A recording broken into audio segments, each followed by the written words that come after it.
नमस्कार दोस्तों, मैं विनोद वैष्णव और आप सभी देख रहे हैं न्यूज़ 21 टीवी एवं पॉजिटिव न्यूज। आज हम मौजूद हैं पृथला विधानसभा क्षेत्र में।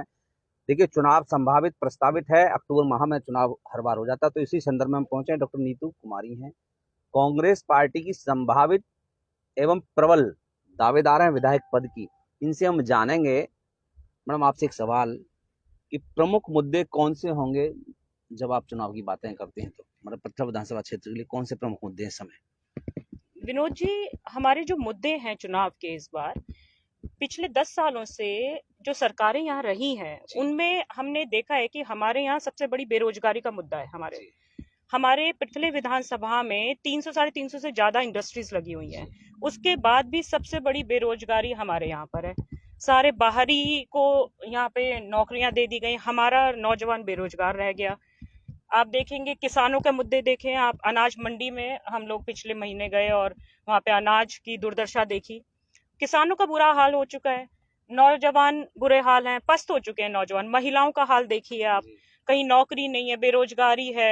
अनाज मंडी में देखेंगे, कुछ भी तो नहीं किया पिछले 10 सालों में। तो मुद्दे हमारे सारे मेजरली तो हम फोकस पहले बेरोजगारी के ऊपर हमारा ज्यादा रहेगा कि हम रोजगार ज्यादा से ज्यादा हम अपने नौजवान भाइयों के साथ काम करें, उनको रोजगार दिलाएं, महिलाओं को पढ़ाएं। शिक्षा मेरा सबसे बड़ा मुद्दा है यहाँ पर, क्योंकि शिक्षित होगा तभी आगे हमारे बच्चे काम पे जाएंगे और अच्छा आगे बढ़ेंगे हम लोग। यहाँ पे जो गवर्नमेंट स्कूल्स हैं वहाँ टीचर्स नहीं है, खाली क्लासें पड़ी हैं, रजिस्टर में नाम तो हैं, बच्चे नहीं आ रहे। 15 टीचर का नाम था लेकिन 2 टीचर भी स्कूल में नहीं थे, 3 टीचर्स थे। तो मुद्दा शिक्षा के ऊपर ज्यादा होगा मेरा, क्योंकि अगर शिक्षित बच्चा है तो डेफिनेटली हम काफी आगे बढ़ सकते हैं। रोजगारी के मुद्दे हैं हमारे। नीतू जी, आप एक सवाल आप ये बताएं कि देखिए, पहले से भी पूर्व विधायक कांग्रेस के रहे हैं पृथला विधानसभा क्षेत्र से। अभी भी कई कैंडिडेट हैं जो कहते हैं कि हम दावेदार हैं। आप स्वयं भी कहते हैं मैं दावेदार हूँ। आप क्यों बेहतर हैं अन्य उम्मीदवारों से कांग्रेस पार्टी की तरफ से? पहले तो ये बताएं, कांग्रेस आपको टिकट क्यों दे? देखिए, मैं कांग्रेस की कार्यकर्ता हूँ। ये कांग्रेस पार्टी मेरी दावेदारी नहीं है। मैं कांग्रेस की एक बहुत छोटी कार्यकर्ता हूँ। मैं जमीन से जुड़ा हुआ काम कर रही हूँ।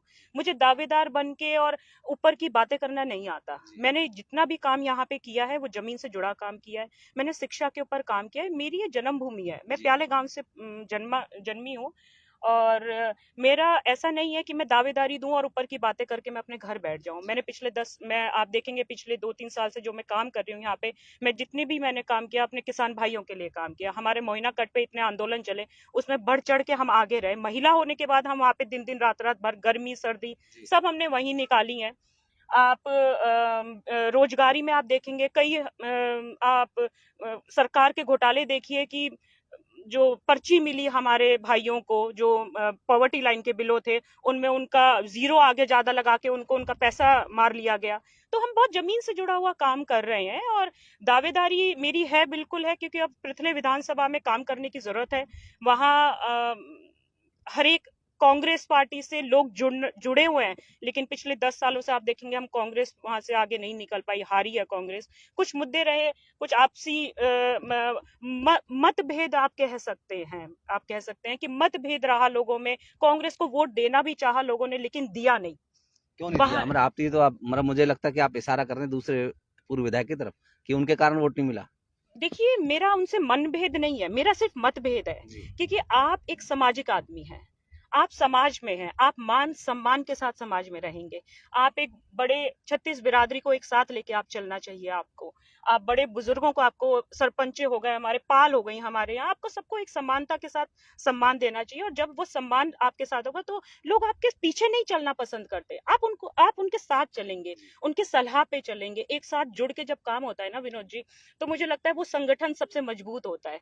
और आप देखेंगे। नीतू जी, आप स्वयं एक महिला हैं और मैं महिलाओं की बात करूंगा। पृथला विधानसभा क्षेत्र में प्रमुख समस्याएं कौन सी हैं महिलाओं के लिए? देखिए, महिलाओं की जो सबसे प्रमुख या समस्या कोई डेवलपमेंट की बात करें वो बता दीजिए। मैं आपको महिलाओं के बारे में बता देती हूँ कि हमारे पृथ्वी विधानसभा में महिलाओं के लिए कोई भी रोजगारी का साधन नहीं है।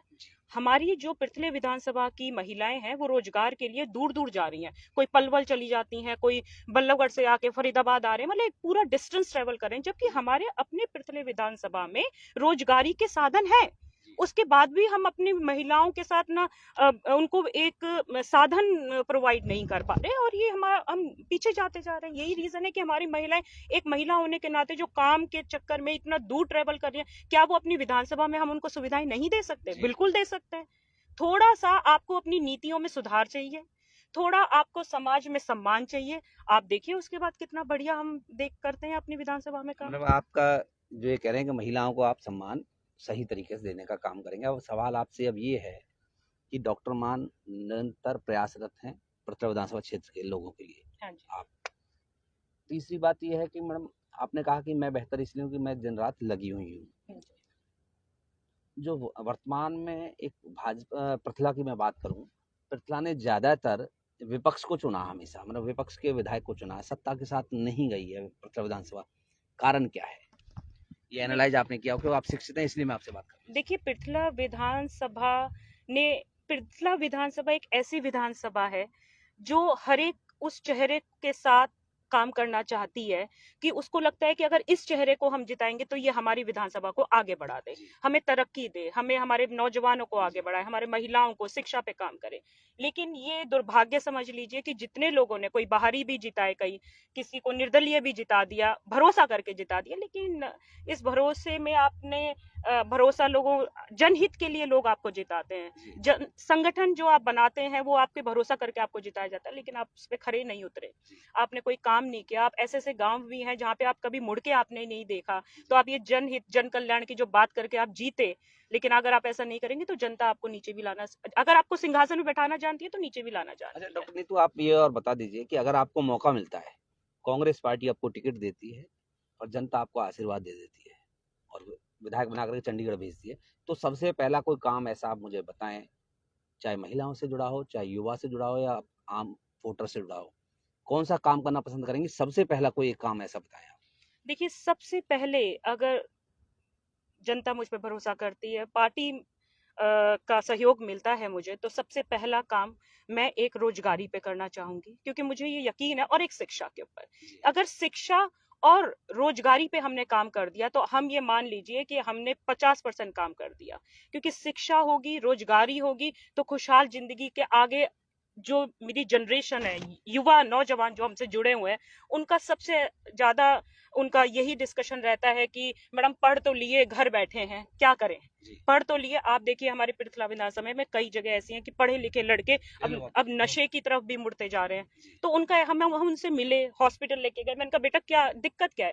कह रहा बहन जी पढ़ लिए, क्या करें, घर पे तो बैठ नहीं सकते ना, बाहर बैठे हैं, पत्ते खेल रहे हैं। लेकिन अगर उनको रोजगारी मिल जाए, शिक्षा मिल जाए, समाज में उनको एक सम्मान मिल जाए, तो हम अपनी विधानसभा में, आप ये समझ लीजिए कि 6 महीने के अंदर शिक्षा के साथ नीतियां बनाएंगे, शिक्षा के ऊपर, और रोजगारों की नीतियां लाएंगे। सबसे बड़ा इंडस्ट्रियल एरिया है मेरा, और आप यकीन कीजिए कि अगर उन नीतियों पे हमने काम कर दिया तो रोजगारी और शिक्षा दोनों पे डेवलपमेंट हम करके दिखा देंगे आपको। अच्छा नीतू जी, आपसे एक और छोटा सा परिचय मैं आपसे कहूँ, क्योंकि देखिए कई लोग ये कह देते हैं कि ये यहाँ की तो है ही नहीं, आप समझ रहे हैं, तो आप अपना छोटा सा परिचय कर दे दें हमारे दर्शकों को, जो कि पृथला विधानसभा क्षेत्र के सभी ज्यादातर लोग हमारे से सीधे सीधे तौर पर जुड़े रहते हैं और आपका ये कार्यक्रम इस समय देख भी रहे होंगे। जी देखिए, मैं डॉक्टर नीतू मान, प्याले गांव मेरा है, मेरा जन्म प्याले गांव में हुआ है, और मेरी शिक्षा भी प्राइमरी शिक्षा मैंने अपने प्याले गांव से ही पूरी की है। मेरे पिताजी महेंद्र सिंह मान, चौधरी महेंद्र सिंह मान, वो 25 साल प्याले गांव के सरपंच रहे हैं, और हमने अपनी सेवा में रहे हैं। और आप यकीन कीजिए कि हरियाणा गवर्नमेंट ने उनके कार्यकाल को देखते हुए उनको गोल्ड मेडल भी अवार्ड दिया था। वो अब उनकी बेटी काम करने के चक्कर में गोल्ड मेडल लाने मैंने के लिए। अपने पिताजी, बिल्कुल जी, मैंने अपने पिताजी को जन कल्याण में ऐसा देखा है कि रात के 3-3 4-4 बजे भी अगर किसी ने फोन कर दिया और घर आके बैठ गए तो हमारे पिताजी कभी मुड़ के नहीं आए घर। उन्होंने दिन रात जनसेवा में लगा दिया, और उन्हीं के मार्गदर्शन पे और उन्हीं के लेगेसी समझ लीजिए, और उन्हीं के आशीर्वाद से आज हम अपनी विधानसभा में। डॉक्टर नीतू मान से अगर पृथला विधानसभा क्षेत्र का कोई व्यक्ति जुड़ना चाहे, ले लीजिए वापस, तो जुड़ना चाहे तो कैसे आपसे जुड़ा जाए, कैसे मिला जाए आपसे? जी, मेरा कार्यालय है पृथले विधानसभा में ही, प्रॉपर पृथले में। आप हाईवे से जब उतरेंगे तो आप कार्यालय देखेंगे, 24 घंटे मेरा कार्यालय है। वहाँ के लैंडलाइन नंबर्स, आपके हेल्पलाइन नंबर्स आप वहाँ से ले सकते हैं। 24 घंटे हमारे हेल्पलाइन नंबर्स चल रहे हैं। कोई भी काम हो, किसी भी तरीके का आपको सहयोग चाहिए, किसी भी तरीके की आपको बातचीत करनी है, आप 24 घंटे, और बिल्कुल आपको ये हेजिटेट नहीं करना, ये नहीं करना कि हम सुबह बात करें, शाम को बात ना करें। आपके साथ खड़े हैं, आप हमारे साथ खड़े हैं। आपके सभी भाइयों के आशीर्वाद से, समर्थन से, बड़े बुजुर्गों के 36 बिरादरी के साथ सम्मान से हम लोग पिरथले में काम करेंगे, और आप सबके समर्थन के साथ हम लोग काम करेंगे।